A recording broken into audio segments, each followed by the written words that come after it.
Então, prosseguindo, nessa sessão, eu vou aplicar esse conceito da pesquisa estratificada e da pesquisa estratificada e transformacional. Basicamente, vou apresentar alguns comentários etnográficos que representam algumas formas de pensar sobre algumas pesquisas e estruturas de pesquisa. Então, vamos trabalhar juntos nisso, na verdade, e eu estou animado. E depois disso, eu vou concluir e responder as perguntas que vocês tenham. Então, a maneira como eu estou idealizando essa palestra, com relação aos comentários e perguntas, que vocês estejam, talvez, lutando com isso, ou questões que vocês queiram saber, que estão incomodando vocês, ou que não estejam necessariamente conectadas, mas estão debaixo desse guarda-chuva da pesquisa estratificada e transformacional e da antropologia teleologicamente engajada, que é um tema mais amplo. E eu estarei muito feliz em responder quaisquer perguntas ou comentários a esse respeito, se vocês tiverem no final. Então, a estrutura estratificada, sobre a qual nós já falamos, eu gostaria de lembrá-los rapidamente que essa é uma abordagem em que as pessoas realmente desejam estar ou se manter nos limites de suas disciplinas por diferentes motivos. Podem se sentir desconfortáveis com outros campos de atuação, talvez sintam que não consigam se proteger, mas é uma abordagem que acredita e compreende as diferentes vozes e que as diferentes vozes são importantes. Isso é algo que eu preciso reenfatizar. Então, os antropólogos não podem até questionar a importância das vozes dos teólogos com relação aos contextos culturais. Na verdade, não podem questionar, porque existem estratos sociais que são muito importantes, múltiplas camadas. E eu sei que dentro do campo da teologia há centenas de maneiras diferentes de teologizar.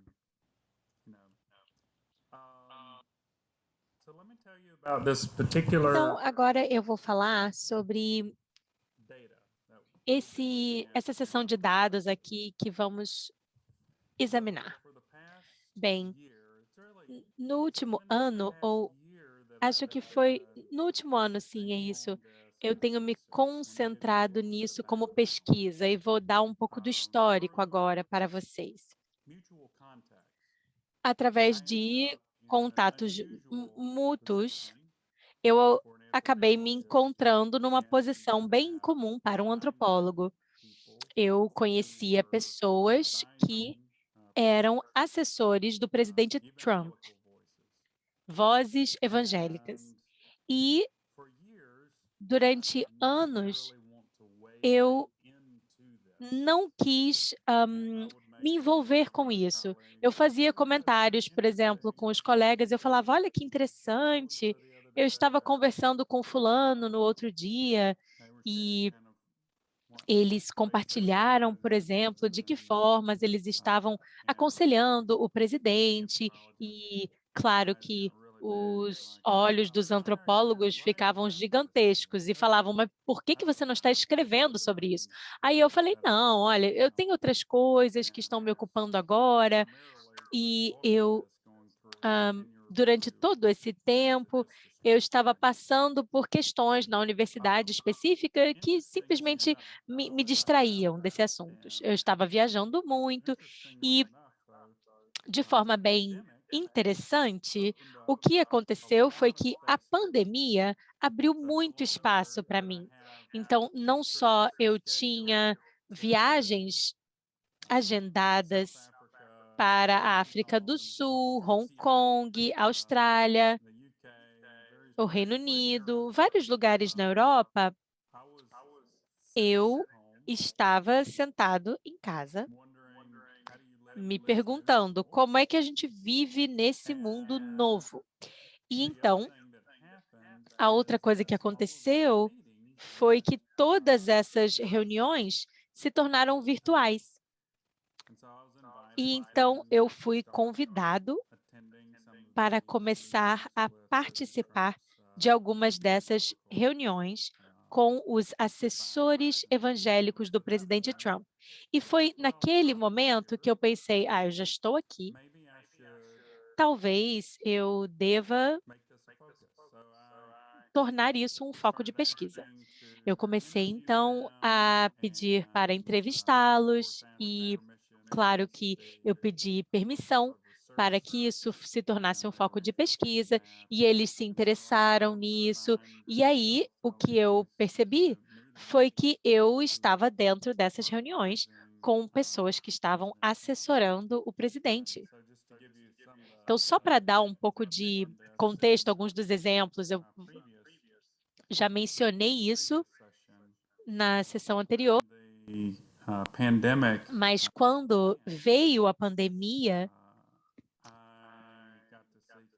e eu comecei a ver os bastidores de como essa doença estava sendo transformada em uma forma política de ele se reeleger. Então, acabou se tornando uma questão, porque na época que eu comecei a fazer a minha pesquisa, todo o foco estava na reeleição do presidente. Então, foi em 2020, na primavera lá do hemisfério norte, boa parte das reuniões falavam sobre isso. E preparavam para a eleição que aconteceria em novembro de 2020. E então, nos círculos políticos, tudo é politizado e tudo é pensado da seguinte maneira: como nós podemos tornar essa reeleição possível? Como é que nós vamos manter a nossa relevância? E isso era algo que não necessariamente eu entendia como alguém que estava fora da esfera política, mas todas essas questões que nós vemos em várias redes de televisão e de notícias, tudo isso é planejado. As pessoas sabem, isso é o que tem que ser dito. Mas o que eu não sabia, até isso se tornar o meu projeto de pesquisa, foi que essas questões eram passadas para os assessores evangélicos. Então, eles estavam repetindo aquilo que os estrategistas políticos do presidente Trump queria que eles falassem. Eu acho que sim, tem algo a ser dito sobre isso, porque acho que houve críticas a pastores que se envolveram na política, porque o que acontece é que você perde a sua voz profética de falar e se pronunciar contra o poder quando você se torna parte daquela estrutura de poder e tudo.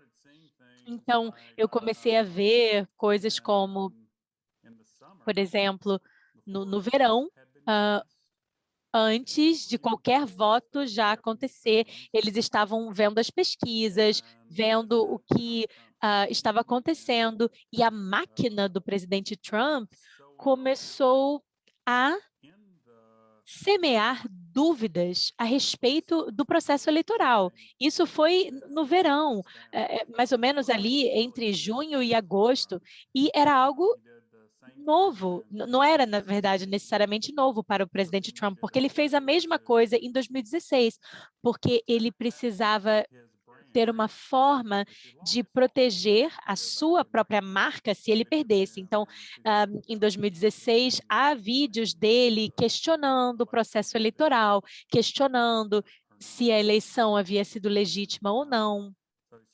E então, ele começou a semear essas dúvidas já em 2020 também, durante aquele período do verão no hemisfério norte, só para garantir, porque estava chegando muito perto para ele achar que a eleição estava ganha. E então, os dados dos quais eu estou me utilizando para a pesquisa foi, na verdade, uma série de 25 reuniões virtuais de oração, de 2 a 4 horas de duração, que começaram de forma espontânea, porque no dia 4 de novembro de 2020 foi quando os resultados começaram a sair, os resultados da eleição. E começou a ficar aparente que as coisas estavam complicadas. Não ia ser uma eleição fácil para o presidente. Então, os assessores estavam muito preocupados e começaram a ter mais reuniões de oração. E essas reuniões continuaram e o foco específico era na eleição em si, até mais ou menos o dia 20 de janeiro. E essas reuniões de oração ainda acontecem, mesmo agora, e às vezes eles falam do presidente Trump, mas eles estão falando de outras coisas também. Durante essas reuniões de oração virtuais, havia coisas comuns, temas comuns. Claro que a fraude na eleição era um assunto que aparecia com frequência, e a outra questão, e uma das mais singulares a respeito desses assessores evangélicos do presidente Trump, é que ele abriu, ele, na verdade, se cercou, se eu posso dizer, com vozes proféticas que tinham uma presença bem marcante na televisão, por exemplo, ou na internet, ou nas duas, porque ele entende isso. E mesmo o presidente Trump, não necessariamente sendo uma pessoa que estava interessada em ideais cristãos ou em viver de uma forma cristã, ele conseguia estabelecer essa conexão com essa ideia de uma parte que parecia mais um show. Então, ele gostava disso. Ele também gostava do modelo de negócios. Então, ele diria coisas como: olha, essas pessoas estão vendendo coisas, eles não têm que dar nada e as pessoas ficam dando dinheiro para esses líderes. Então, isso, de fato, o interessava de formas bem profundas. Então, durante essas chamadas de oração, essas reuniões de oração, muitas profecias ocorreram antes das eleições de que o presidente Trump seria reeleito. E realmente o foco era esse, nesses círculos proféticos, como, por exemplo, muitos desses profetas estavam fazendo tours nacionais no meio da pandemia, viajando pelo país. E as igrejas estavam se reunindo pelo Zoom e essas pessoas estavam indo de igreja em igreja presencialmente para compartilhar suas profecias. Então, eu vou me concentrar aqui com relação à questão da fraude eleitoral e das profecias quanto à reeleição do presidente Trump. E chegou um ponto em que as profecias, pelo menos em algum nível, pareciam não se tornar realidade. E alguns profetas pediram desculpas por terem feito profecias que não foram cumpridas e foram vilanizados por suas respectivas comunidades, porque eles não deveriam ter admitido isso. E outros profetas acabaram dizendo: não, minha profecia de fato estava correta, ele foi eleito, mas a eleição, houve uma fraude nas eleições, foi roubada. A questão é que, como antropólogo, eu estou tentando discernir aqui com relação ao fato de que há maneiras teológicas de pensar que estão influenciando uma espécie de modos de vida, maneiras de viver.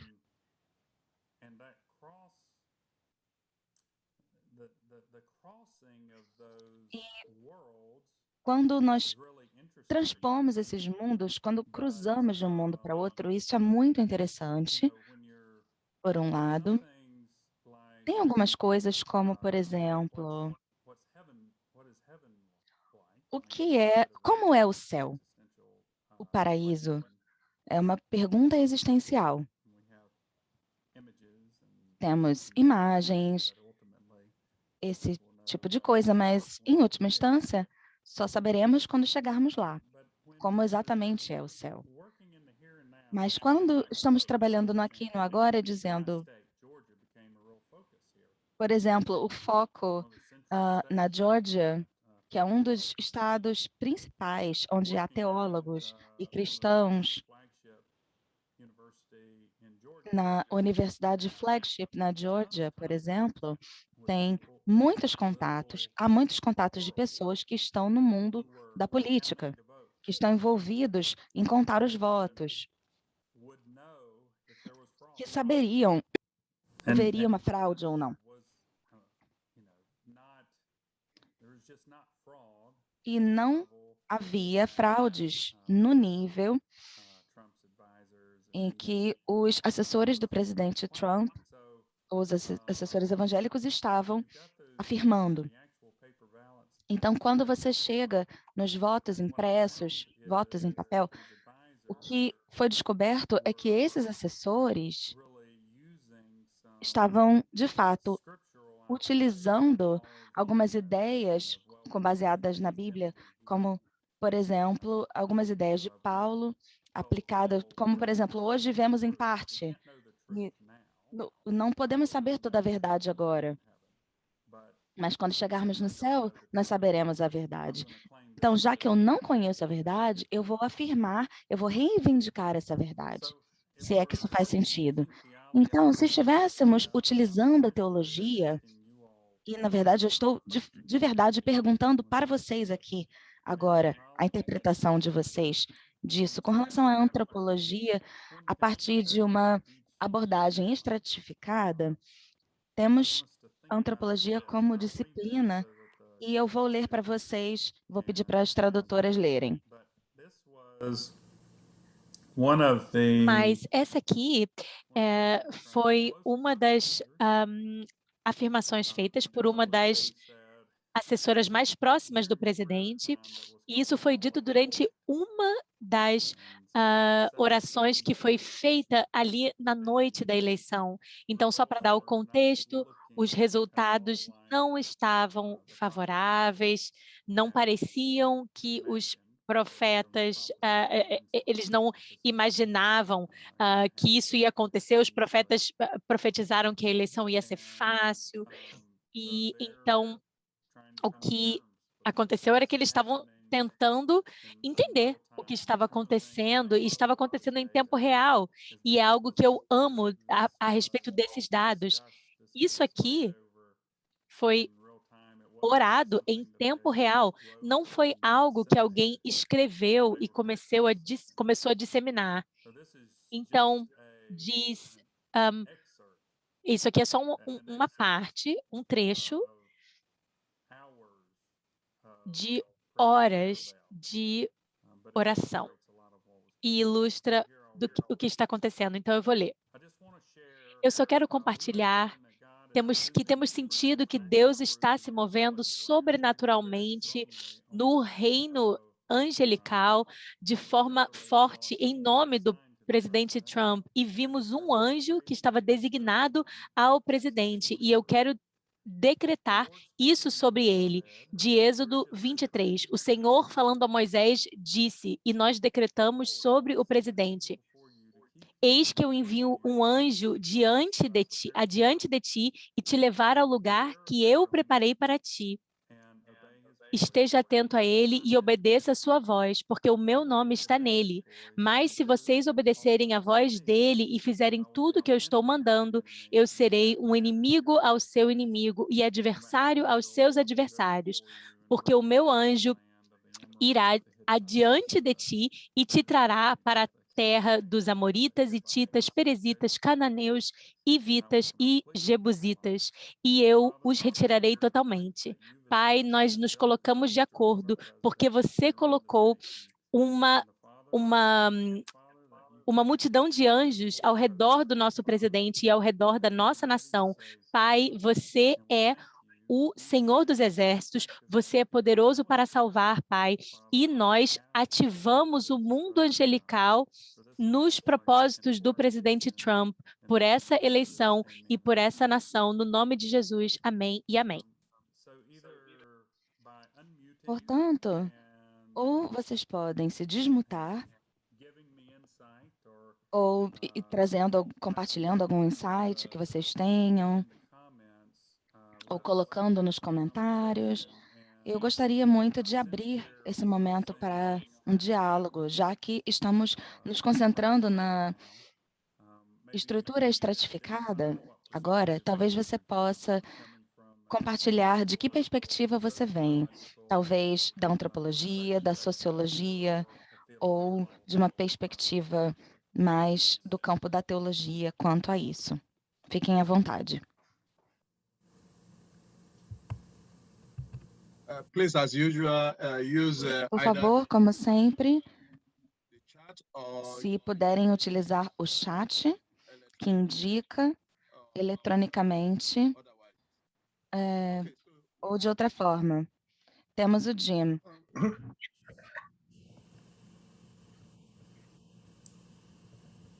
Hey, Jim. Jim is not hearing. Jim, hello. Jim, não está ouvindo. Eu estou aqui. You have the floor, please.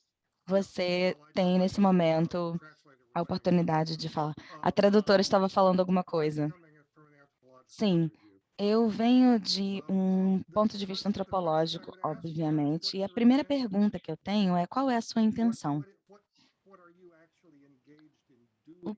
No que você de fato está se engajando em fazer aqui? Você está tentando compreender o mundo conceitual no qual essas pessoas vivem e descrevendo isso?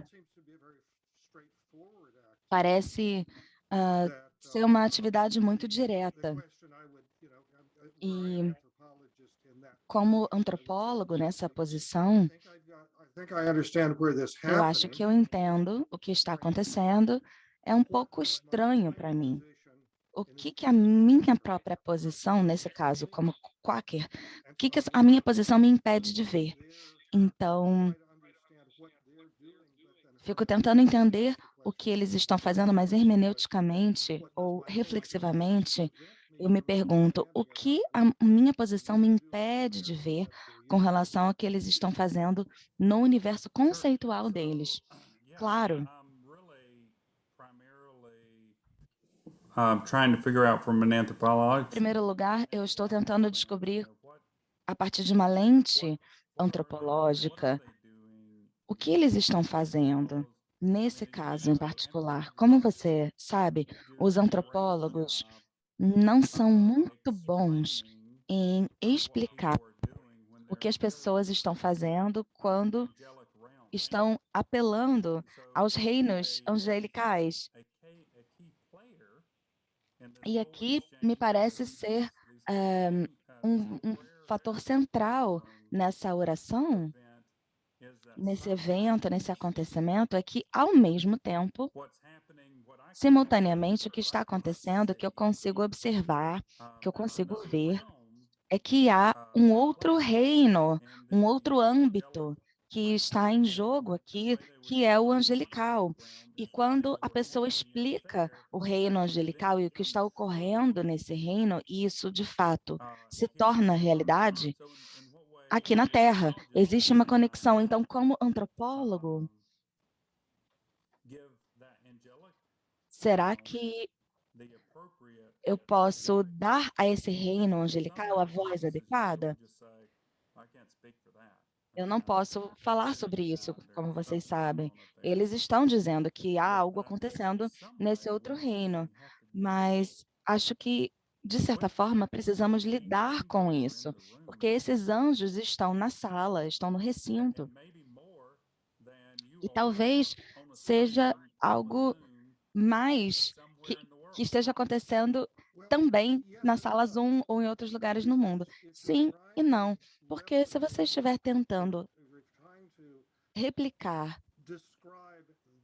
ou descrever o mundo conceitual deles, o mundo deles realmente se trata de um mundo onde os anjos fazem coisas como essas. Mas qual seria a sua posição para afirmar de forma metafísica que esses anjos de fato estão em algum lugar? Ou se esses anjos não estão em lugar nenhum? Não tem como um ser humano afirmar isso. Reflita sobre isso. Esse é um problema com esse tipo de questão na antropologia, porque epistemologia é terrível. Não tem como o ser humano se posicionar e dizer sim, existem esses outros reinos ou âmbitos. Então, acabamos ficando presos. Isso, na verdade, é um ponto cristão. Ficamos presos na nossa humanidade. E isso limita o que podemos afirmar, o que podemos dizer. E como antropólogos antigos diziam, essas pessoas estão engajadas num delírio. Não podemos fazer isso também, não podemos afirmar isso também. E é isso que a antropologia fazia antigamente. Agora, uma outra questão, eu gostaria de saber até que ponto eles estão engajados em desenvolver uma fé boa ou uma fé ruim. Se eu pudesse responder essa pergunta por você, eu apostaria,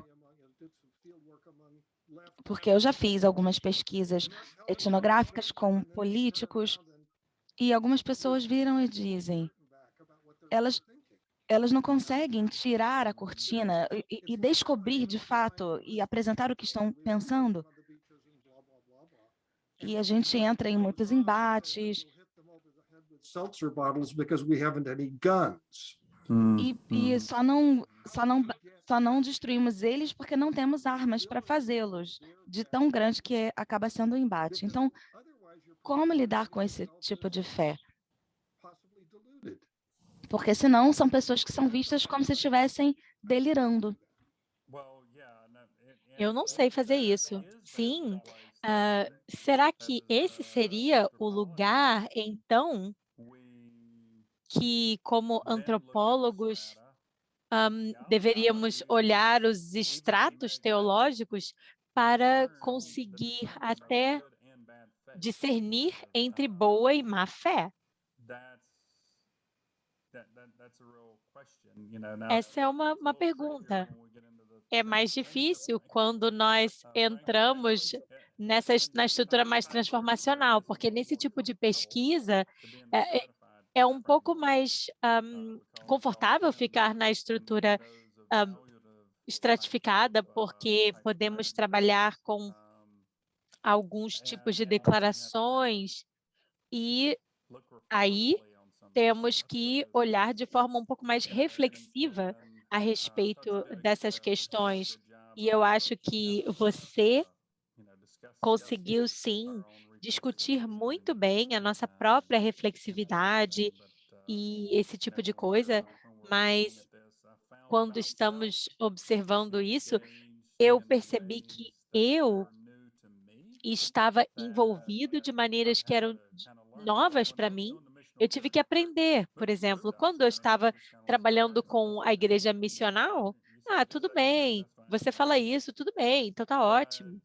Mas agora que eu estou olhando isso, eu não via o que eles estavam fazendo como uma ameaça, de um jeito ou de outro, a forma como eu vivia e funcionava no mundo.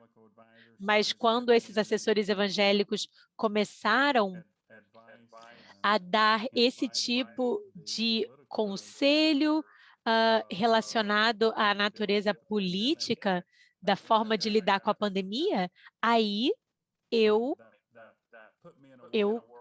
me senti numa situação na qual eu nunca havia estado, porque eu pensei, caramba, isso aqui vai impactar de fato as pessoas e continua a impactar as pessoas hoje. um, kind of laid E their agora, porque esses assessores se já se colocaram, eles estão muito relutantes em desdizer alguma coisa que eles já disseram, porque se você diz que algo é de Deus, ou você está errado, ou Deus está errado. Se você está errado, você não estava ouvindo Deus. E aí, por que que eu estou ouvindo você? Por que que eu estou te sustentando? Por que que eu estou te dando dinheiro? Porque essa é uma outra questão complexa, são centenas de milhões de dólares. Centenas de milhões de dólares foram depositados nos cofres desses assessores, com base nas declarações políticas que eles faziam. Se eles diziam uma coisa, o dinheiro aumentava. Se eles diziam outra coisa, o dinheiro diminuía. Aqueles, por exemplo, que admitiram que a profecia estava errada, olha, eu me empolguei, não estava certo, as contribuições deles diminuiu. Então, são tantos assuntos para tentar desembolar aqui, quando nós falamos de fé boa e fé má. Talvez um dos teólogos poderia nos ajudar a entender isso aqui. Perdão, essa intervenção do Jim foi muito interessante. Acho que seria ótimo se um dos bolsistas fizesse algum tipo de comentário a partir dessa citação aí. Eu já vi uma mão levantada da Abimbola, perdão, mas antes dela fazer essa contribuição, o Retif nos chamou a atenção ao fato do que aconteceu, por exemplo, com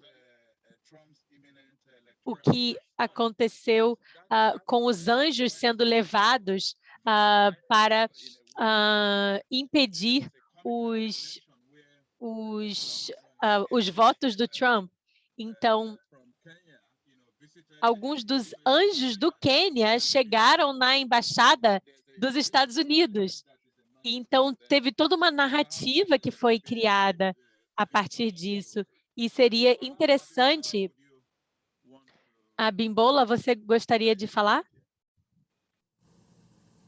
well, and why Abimbola is unmuting. Enquanto a Abimbola está se desmutando, uma das coisas que eu não ainda consegui entender, e talvez alguns dos antropólogos pudessem me ajudar, é que algumas dessas pessoas, obviamente, vocês sabem o nome de um deles, Paula White, e nós estamos tentando proteger a identidade dos nossos interlocutores, mas nesses espaços públicos, eu preciso dizer, assessores evangélicos do presidente Trump, mas eu estou tentando entender como anonimizar, porque eu acredito que isso permite que eu fale de forma um pouco mais livre, mais tranquila, e eu sinta que eu não estou acusando nenhum dos meus informantes. Abimbola, você quer falar? Por favor, tire do mudo. Ela não está conseguindo. Abimbola, por favor. Okay, maybe we can take any other commentary. Algum outro comentário enquanto a Abimbola está tentando se desmutar? Derek, você poderia ver aí no inglês, porque agora alguém pode fazer uma pergunta em inglês, em português. Posso falar? Kayama, yes. Sim, Kayama, por favor, pode falar. Tá bom, estou ouvindo o canal de inglês agora. Obrigado. Só um comentário rápido e uma reação. Primeiro, é que alguns nomes são conhecidos para nós e há um histórico. Então, Dr. Lemos, esse é um nome que nós sabemos bem e temos 10 ou 15 anos de envolvimento com a Paula White. Aqui na África, nós não entendemos a proximidade, falando desse envolvimento com os assessores. Nós a conhecemos como Paula White. E sim, o clipe foi viral mesmo, e partes dele tinham respostas hilárias mesmo. Mas eu quero comentar, e eu sou de uma igreja com uma perspectiva histórica. Eu ouvi isso e eu me perguntei, o que está acontecendo nesse momento da história? Em termos de história da igreja, o que acontece quando uma oração é feita dessa maneira? E como essas pessoas internalizaram a sua fé? E qual é o envolvimento que eles têm com as escrituras, por exemplo, nesse momento histórico? Eu acredito que é algo que nós todos estejamos nos perguntando. E a segunda pergunta, ela, na verdade, está relacionada com o seguinte: o que significa, então, ser evangélico? Porque algumas dessas orações, alguns desses textos, essas profecias, dizem que vem de uma igreja evangélica que está relacionada com o seu envolvimento com as escrituras. E isso mostra, por exemplo, como outras culturas na África têm dificuldade na interpretação das escrituras. Essas são algumas das coisas que eu estou pensando enquanto eu te ouço, professor. Excelente, excelente ouvir o seu comentário. Bem, de forma bem curiosa, um dos assessores do presidente Trump é historiador da igreja, muito conhecido. Então, para os historiadores aqui, eu diria que uma das coisas que eu descobri e que eu estou descobrindo é que na escrita da história há coisas que acontecem no momento que controlam a narrativa do que está acontecendo. E querer querer fazer dessa a narrativa. Eu não sou historiador, eu não tenho formação nessa área, então eu não posso dizer exatamente como acontece. Depois que as coisas se assentam, o historiador volta, observa as mesmas coisas e qualifica isso. Mas uma das coisas que eu descobri foi esse poder de vozes concorrentes no mesmo momento histórico. E dependendo de quem você ouve, você vai ter uma história totalmente diferente. Por exemplo, algumas das questões que eu falaria, algumas das críticas históricas a respeito da história dos Estados Unidos. Esse é um assunto que nos mostra, por exemplo, que é uma história europeia e branca que é ensinada aqui nos Estados Unidos.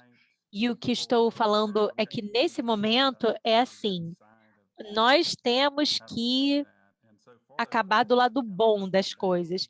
Então, isso acabou fazendo com que alguns tentassem controlar as coisas. E eu acho que alguns dos historiadores já disseram, por exemplo, olha, a gente tem que esperar, temos que esperar as coisas se assentarem. Não dá para escrever isso agora. Mas é isso que os etnógrafos podem fazer, por exemplo. E, em alguns níveis, eles têm o documento daquilo que foi dito no momento, e isso já é o que é importante. Mas, sim, essas pessoas tinham públicos diferentes. Então, como a Paula White era uma das vozes centrais, eu fico até curioso, porque no contexto americano ela veio do nada e ela entrou nesse cenário principal e ela se tornou a guardiã do presidente Trump e as pessoas dependiam dela para se reunirem com o presidente. Foi uma surpresa. E definir o termo evangélico, por exemplo, é algo muito difícil. Então, os evangélicos estão brigando sobre isso agora, alguns porque foi politizado demais, e outros, no contexto dos Estados Unidos, estão simplesmente tentando salvar essa situação, mas é um grande desafio. Temos aqui uma pergunta do Edson. Edson, você poderia ler a sua pergunta em português e ela será traduzida para o inglês? Derek, veja se você está no canal correto. Professor Derek Lemon, se você puder, por favor, colocar no canal de inglês para ouvir a pergunta do Edson. Edson, você está aí? Está ouvindo? Onde você está, Edson? Edson, are you there? Edson, você está aí? His mic is off. Uh-oh. O microfone dele está desmutado. Desculpa, está no off. Então, Retief, será que você poderia colocar no tradutor do Google? Great. Say Estou what aqui, na verdade, estou aqui. Pode ler em português, por gentileza. I will translate. Sou eu, aqui o Edson falando. Eu vou traduzir. Okay. He first apologizes if his point is out of. Então, eu gostaria de pedir perdão se estiver fora de ordem. Ele está perguntando How the Professor Lemons. Isso é a tradução do Samuel, em inglês. Ele está pedindo desculpas caso a pergunta seja fora do contexto, mas ele pergunta como é que o professor Lemons interpreta o fato de a política, o governo, no caso, servir-se dos teólogos, Religious scientists. não enquanto cientistas da religião, As religious leaders, let's say, mas enquanto dirigentes de igrejas, to influence para influenciar constituencies a população to, for instance, not sobre determinado assunto, por exemplo, a influência para a vacinação anti-Covid, into one particular political situational point. ou seja, estar envolvidos em apenas uma situação política. Qual é a sua opinião sobre isso, professor? I'm trying to understand. So what's the Estou tentando entender. Na verdade, deixa eu parafrasear. Eu acho que a pergunta foi sobre a politização da religião. Por que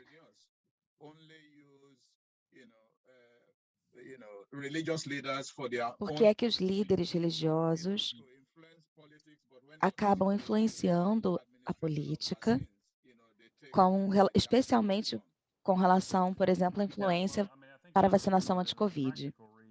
Eu acho que existe uma questão prática nos Estados Unidos que provavelmente se aplica. Eu sei que provavelmente se aplica a outros países, que líderes religiosos têm seguidores. E seguidores podem estar muito motivados a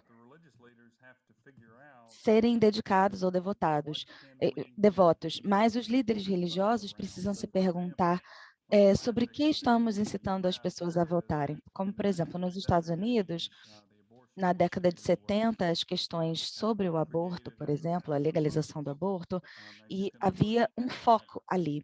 Mas se observarmos o que os evangélicos estavam dizendo sobre o aborto, naquela época da década de 70, era muito limitado. Mas isso nos dá realmente a ideia desse clamor. E as pessoas estavam motivadas para votarem, tinham a motivação de votar porque se sentiam marginalizadas, atacadas. Uma das coisas que eu percebi, e que talvez tenha relação com a sua pergunta, é que o presidente Trump, uma das coisas que ele realmente se concentrou eu realmente preciso ter esses votos garantidos dessa parcela da população. Então, ele fazia coisas que realmente fazia com que ele caísse nas graças dessas pessoas. E os líderes religiosos têm muito poder e muita influência. E era importante para ele ser reeleito e ser eleito também. E a partir de ajuda de pessoas que tinham poder. Então, dependendo do número de evangélicos nos Estados Unidos,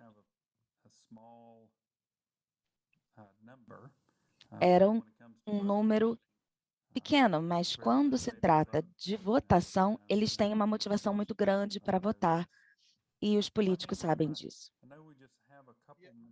Eu acho que nós só temos alguns poucos minutos. Professor Derek, eu gostaria de propor que nós pudéssemos ler mais uma pergunta, receber mais uma pergunta da Damares, que está com a mão virtual levantada. Se vocês tiverem mais perguntas, nós refletiremos sobre essas perguntas depois do intervalo. Então, a última pergunta vai ser a da Damares, e o senhor poderá responder à pergunta dela. Muito obrigada, professor Derek Lemons. Na verdade, é um comentário, não é uma pergunta. Eu fico muito entusiasmada de perceber o quanto que a sua palestra realmente teve tudo a ver com o meu contexto. Eu sou do Quênia e eu vejo muitos vieses relativos a gênero, por exemplo, e existe um viés político com relação aos evangélicos. E o que me chamou a atenção na sua apresentação, principalmente nessa parte, é a similaridade entre a linguagem dos evangélicos nos Estados Unidos e ao mesmo tipo de linguagem que os evangélicos africanos utilizam para legitimar os políticos. E eu estou, inclusive, escrevendo um artigo sobre essa realidade no Quênia e o uso de profecia para legitimar ou para criar uma impressão de que esse político é um homem que serve a Deus, que teme ao Senhor, um político que Deus ordenou para ocupar aquele lugar. Nós temos essas similaridades realmente que ocorrem entre a realidade de vocês e a nossa. E eu gostaria de chamar a atenção de um livro que eu não estou conseguindo me lembrar o autor, mas o título é Quando a Profecia Falha, em inglês, When Prophecy Fails. Talvez você tenha entrado em contato com esse livro, mas se trata dessa relação justamente que o senhor apresentou na sua palestra, do que ocorre sobre o contexto evangélico e o que surge a partir desse contexto, influenciando a política, legitimando os políticos, mas também não só ganhando recursos financeiros, mas também ganhando legitimidade e esse tipo de coisa. Então, eu só gostaria de dizer que eu gostei bastante da sua apresentação. Claro, muito obrigada. Esse livro, Quando a Profecia Falha, realmente é uma obra muito importante de dissidência cognitiva. E isso é muito importante. Então, eu acredito que uma das questões que são um tanto quanto desafiadoras no meu posicionamento é que eu sou cristão. E eu tenho orado por coisas e que já ocorreram, inclusive orações para cura, Inclusive, algumas dessas orações não foram respondidas. Eu venho de um contexto profético também, e eu acho que talvez Deus possa estar dizendo algo, como, por exemplo, eu sou pecador, e eu, às vezes, não consigo nem me lembrar do que eu comi ontem à noite. Então, eu, quando a gente lida com um mundo e que essas afirmações são feitas, e algo está acontecendo, e esse tipo de afirmações fortes são feitas como profecias, e existe toda uma expectativa com relação ao que vai ocorrer, e quando não ocorre, isso é muito desafiador.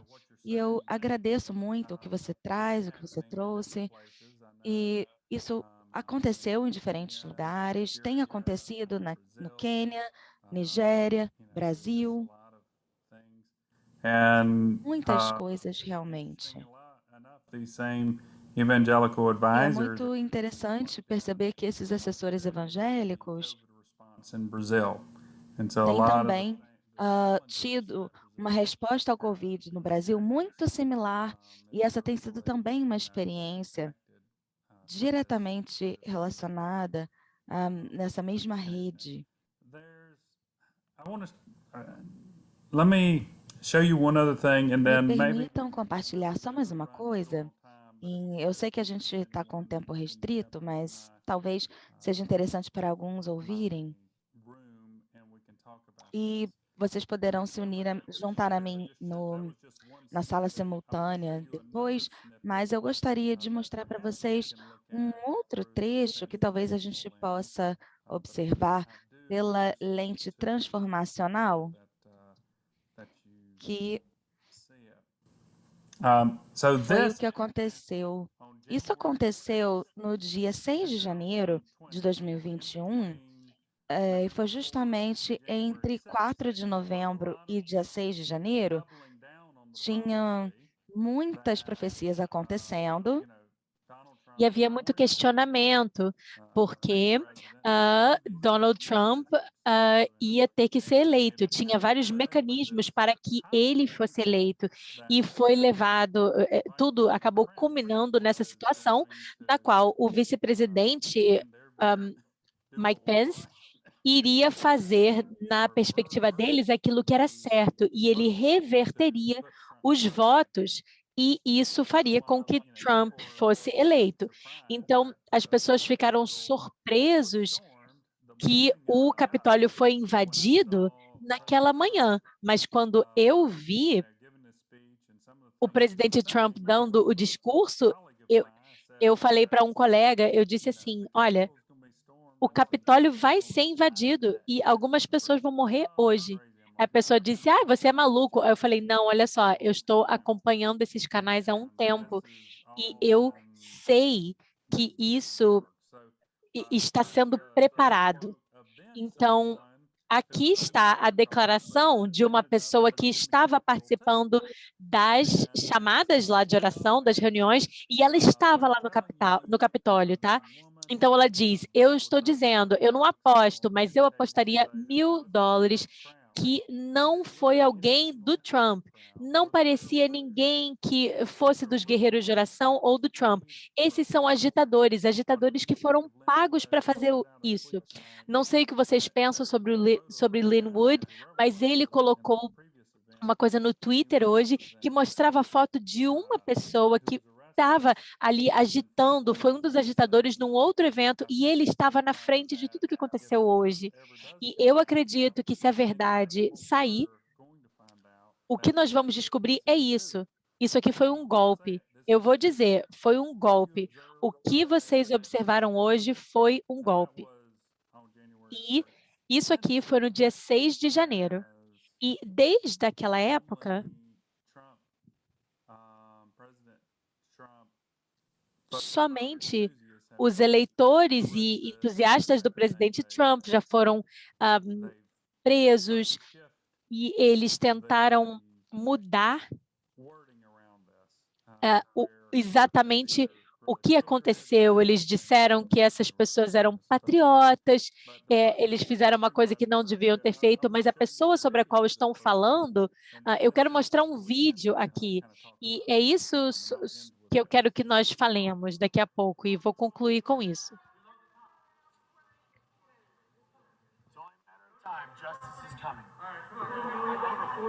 A justiça está vindo, diz o áudio. É o Capitólio. Jesus Cristo, nós pedimos novamente, amém, amém. É a nossa oração. Pai, obrigado por essa oportunidade. Obrigado, Pai. Amém. Obrigada por essa oportunidade de defendermos. Senhor, obrigado pela inspiração. Sabemos que você está conosco invadindo esse prédio. Nós estamos impedindo a ameaça comunista e globalista. Nós sabemos que podemos entrar nessa Câmara. Obrigado por encher esse lugar de pessoas que te amam e que amam a Cristo. Pedimos, Senhor, pela proteção divina. Obrigado, Senhor, por permitir que os Estados Unidos renasçam. Obrigada, Senhor, porque nós estamos defendendo o país dos globalistas e dos soviéticos. Amém.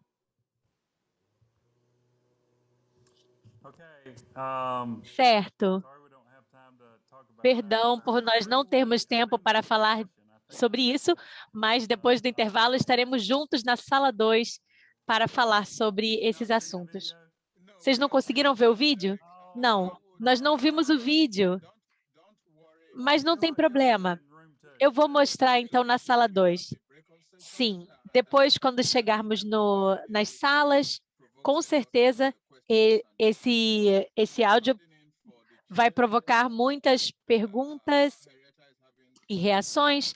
Eu estou aqui substituindo a Henrietta, ela está com problemas técnicos, então eu quero propor que nós façamos agora a discussão lá na sessão. E acho que o que você apresentou elimina muitos dos discursos que falam sobre a teologia e teologia da conspiração, e teoria da conspiração. E também nos ajuda a entendermos esse caráter ambivalente da religião e da política, porque, às vezes, nós só estamos olhando a dimensão funcional e não a dimensão disfuncional entre os poderes políticos e religiosos. Nós pensamos na política das mentiras e do engano que estão presentes na religião. Então, acho que esses dados que você está compartilhando conosco são muito importantes e, com certeza, vamos querer voltar a essa conversa. Por favor, vamos agora dar uma salva de palmas transformacional e teologicamente engajada e antropológica para o nosso professor Derek Lemons. Muito obrigado pela paciência. Bem,